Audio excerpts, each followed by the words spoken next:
listeners, selamat kembali ke Kupi-Kupi Go. Anda bersama saya lagi, Meili Jen atau MJ. Dan kali ini saya akan menceritakan tentang kisah makhluk mitos gergasi yang ada di seluruh dunia.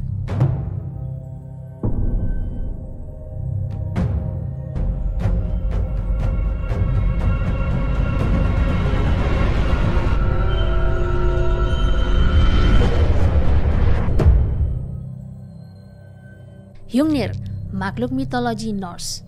Hrungnir adalah makhluk mitos yang dipercayai oleh bangsa Norse yang hidup di zaman purba Jerman pada suatu ketika dahulu. Tubuh badannya sama seperti seorang manusia, tetapi bersaiz gergasi seperti sebuah gunung. Bukan sahaja bersaiz besar, dia juga adalah satu makhluk yang sangat kuat. Makhluk ini sangat-sangat yakin dengan kekuatannya, sehingga kan dia boleh mengugut Odin untuk menghancurkan Asgard. Di dalam kisah mitos rakyat Norse, Odin adalah dewa peperangan dan kematian yang memerintah alam Asgard, satu alam di luar bumi kita. Kisahnya begini, pada suatu ketika dahulu, Odin mencabar Hrungnir untuk berlumba kuda. Kuda yang digunakan oleh Odin pada ketika itu adalah kuda jenis berkaki 8 yang disebut sebagai Sleipnir. Manakala Hrungnir pula menggunakan kuda jenis Goldman yang dikenali sebagai Golfasi. Setelah berlaku perlumbaan yang sangat-sangat epik, akhirnya Hrungnir dikalahkan oleh Odin. Hrungnir yang tidak puas hati dengan kekalahannya masih berkeras mengatakan yang kudanya Golfasi lagi pantas dan laju. Maka timbullah ketegangan di antara mereka. Dan untuk meredakan keadaan, Odin mempelawah Hrungnir untuk ke alam Asgard bersamanya untuk minum sambil bercerita sebagai tanda untuk berdamai. Minum punya minum, Hrungnir pun mabuk dan sifat dia semakin ganas dan ganas sehingga tahap mengugut Odin yang dia akan menghancurkan alam Asgard serta membunuh kesemua penduduk dan dewa, kecuali dua orang dewi yang tercantik di Asgard, yaitu Freya dan Sif, di mana Hrungnir berhasrat untuk menculik mereka kembali ke bumi. Ini menyebabkan dewa-dewa yang lain memanggil pahlawan terhebat mereka di Asgard, yaitu Thor, untuk bertempur dengan Hrungnir. Masa pertarungan pun ditetapkan. Hrungnir yang lengkap berperisai dan senjata, manakala Thor dengan tukul legendanya yang kita kenal sebagai Mjolnir. Akhirnya Thor berjaya mengalahkan Hrungnir dengan menghanyutkan Mjolnir dan menghancurkan perisai Hrungnir dan juga tulang-tulang badan Hrungnir secara langsung, membunuh dia.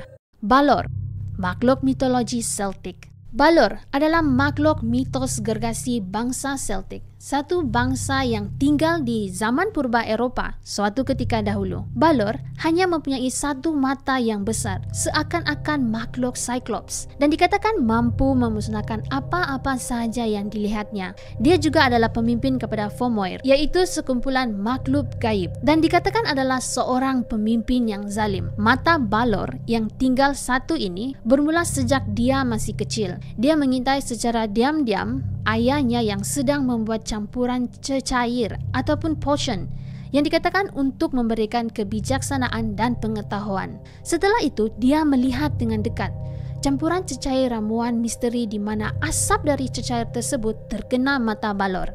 Ini membuatkan satu matanya ini menjadi lagi besar dan mempunyai kuasa. Seperti yang diceritakan oleh rakyat Celtic, Balor sentiasa menutupkan matanya ini menggunakan kain dan hanya akan membuka matanya ketika ancaman dari musuh, contohnya di medan perang. Namun begitu, ahli-ahli sihir atau druids ini meramalkan bahwa Balor akan mati dibunuh oleh cucu lelakinya sendiri. Disebabkan kerisauan Balor, dia membuat keputusan untuk mengurungkan anak perempuannya, yaitu Enya, di menara untuk mengelakkan dia dari berjumpa dengan mana-mana lelaki dan berkahwin.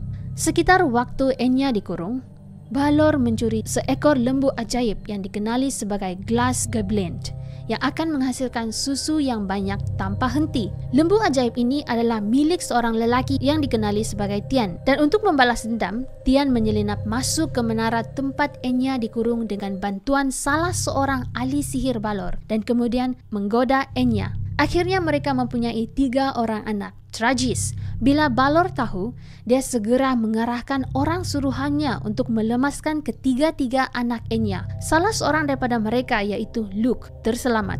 Disebabkan rasa marah dan dendam, Luke yang sudah dewasa mengetuai angkatan tentera untuk bertempur dengan Balor. Dan seperti yang telah diramal, Balor akhirnya mati di tangan Luke, di mana matanya dirobek keluar dengan kejam dan sebelum kepalanya dipancung. Atlas, makhluk mitologi Greek.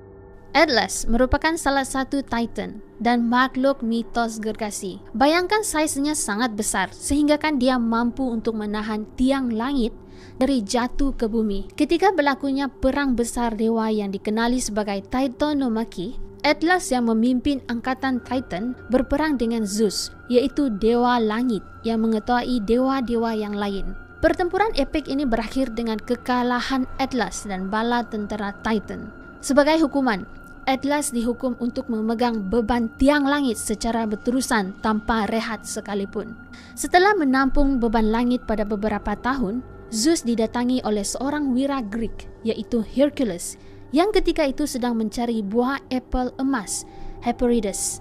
Untuk mengelakkan sebarang kecurigaan, Hercules menawarkan dirinya untuk berganti tempat dengan Atlas, dan sebagai balasannya, Atlas akan membantu dia untuk memetik apel emas ini. Sebaik saja mereka berganti posisi, Atlas mempunyai rancangan jahat di mana dia akan memetik dan membawa apel emas ini lari bersamanya.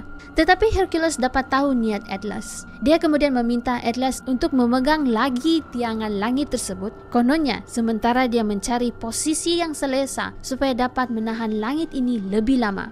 Sejurus sahaja Atlas memegang semula langit ini, Hercules pantas melarikan diri dan tidak lagi kembali. Di suatu hari yang lain lagi, seorang lelaki perwira Greek yaitu Perseus tiba di lokasi Atlas, berada dan ingin meminta bantuan. Disebabkan Atlas takut kalau dia ditipu lagi, Atlas menolak permintaan Perseus dengan serta-merta. Tapi malangnya, pada ketika itu, Perseus mengeluarkan kepala Medusa yang kononnya sesiapa yang melihat kepala ini akan menjadi batu. Sejurus selepas kepala Medusa dikeluarkan, Atlas akhirnya berubah menjadi batu.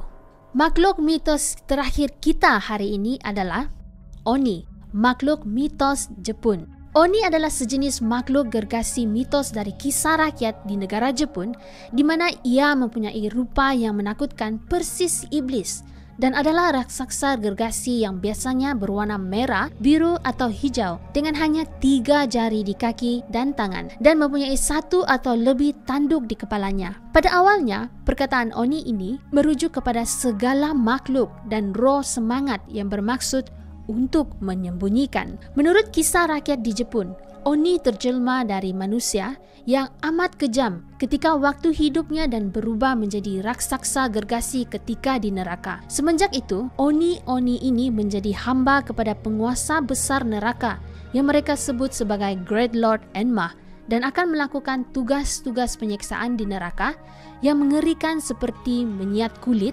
menghancurkan tulang-tulang, dan macam-macam lagi kaedah penyiksaan yang lain. Ada lagi sejenis Oni yang dikatakan antara paling kuat dan berkuasa, yaitu Oni yang menjelma ketika manusia itu masih lagi hidup.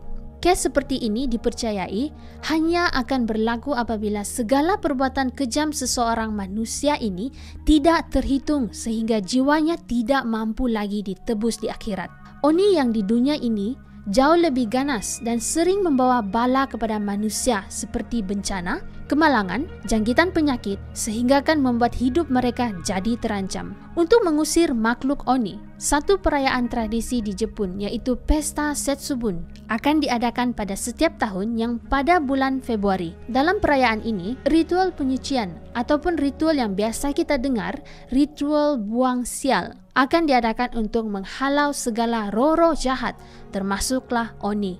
Kemudian para penduduk juga akan menaburkan kacang soya, di mana kacang ini adalah simbolik kepada keindahan kehidupan dan akan membersihkan rumah-rumah mereka dan dijauhkan dari ancaman dan bala. Itu adalah antara makhluk mitos gergasi yang telah kami kenal pasti di seluruh dunia. Jika Gowes ada makhluk mitos gergasi yang Gowes tahu, bolehlah kongsikan pendapat anda di komen di bawah. Apapun itu sahaja daripada saya, Melly Jen. Kupi-kupi go menarik setiap hari.